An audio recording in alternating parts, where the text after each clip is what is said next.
I showed up without warning, the car idling at the curb as if it, too, understood the weight pressing into my chest.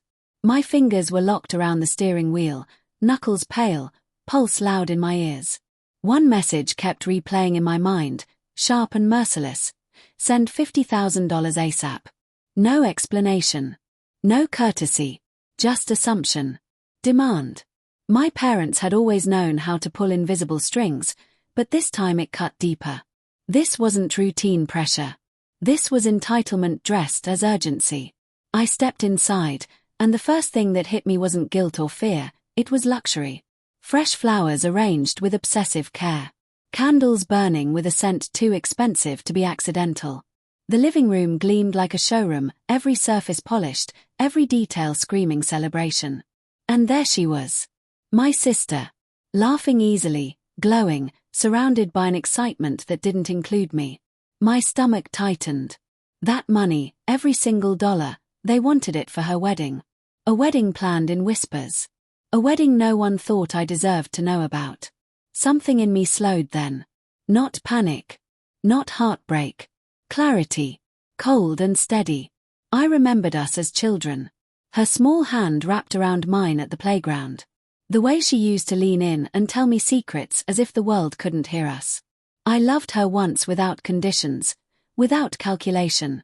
And now she barely saw me. Love, I realized, doesn't always fade gently. Sometimes it's traded. Sometimes it's discarded the moment it stops being useful. The signs had been there, quietly stacking up. Missed calls that were never returned. Family dinners where conversation flowed around me, not to me. Her eyes sliding past my face like I was furniture. Then the messages, group chats I wasn't meant to read, plans I wasn't meant to know existed. Parties. Gifts. Venues. A future that had erased me entirely. The proof came by accident. Her phone, left on the counter, screen still glowing. A spreadsheet. Neatly organized. Clinical. Wedding expenses. And there it was, typed without shame, $50,000, from my name. I didn't react. I didn't slam doors or demand answers.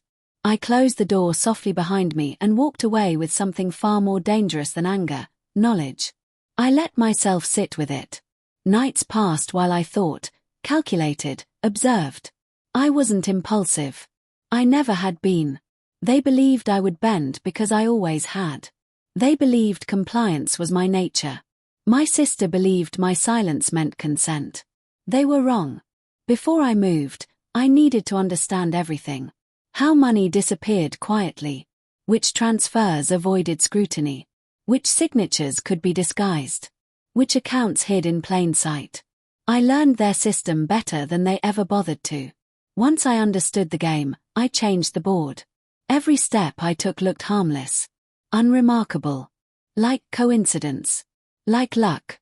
I didn't block the theft loudly, I redirected it.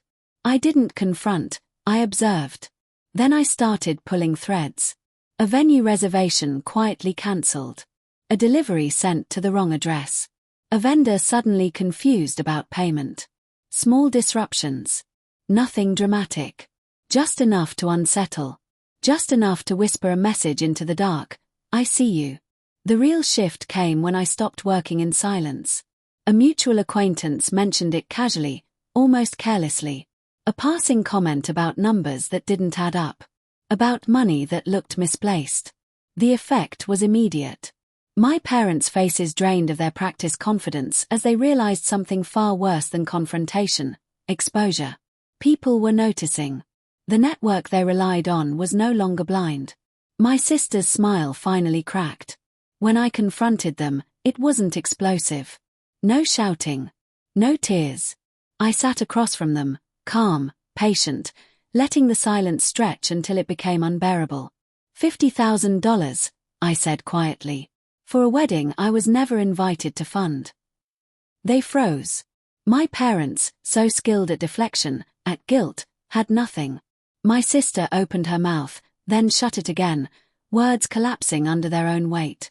They understood then what I'd already secured, the money was gone from their reach. Not spent. Not lost. Redirected into an account that served only me. Protected. I watched it dawn on them, the realization that control had shifted. That the obedient child they'd underestimated had outgrown the role they assigned. The betrayal they saw reflected back at them wasn't mine.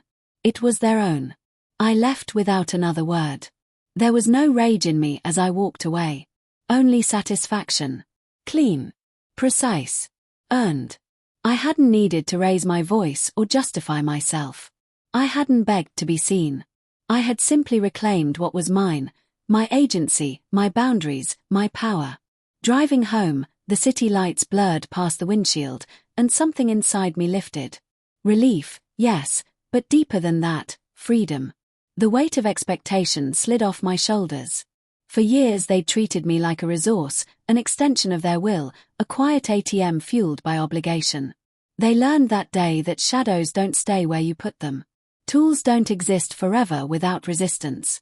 I smiled to myself, small and private.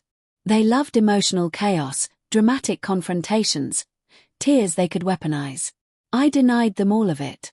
The spectacle belonged to me this time, silent, deliberate, irreversible. They would never trust me again.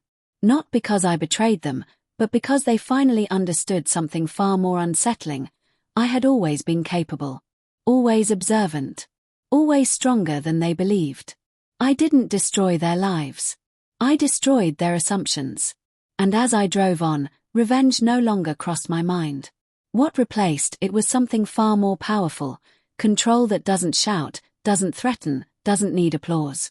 Control that waits, learns, and moves only when the outcome is certain. Patient. Intelligent. Absolute.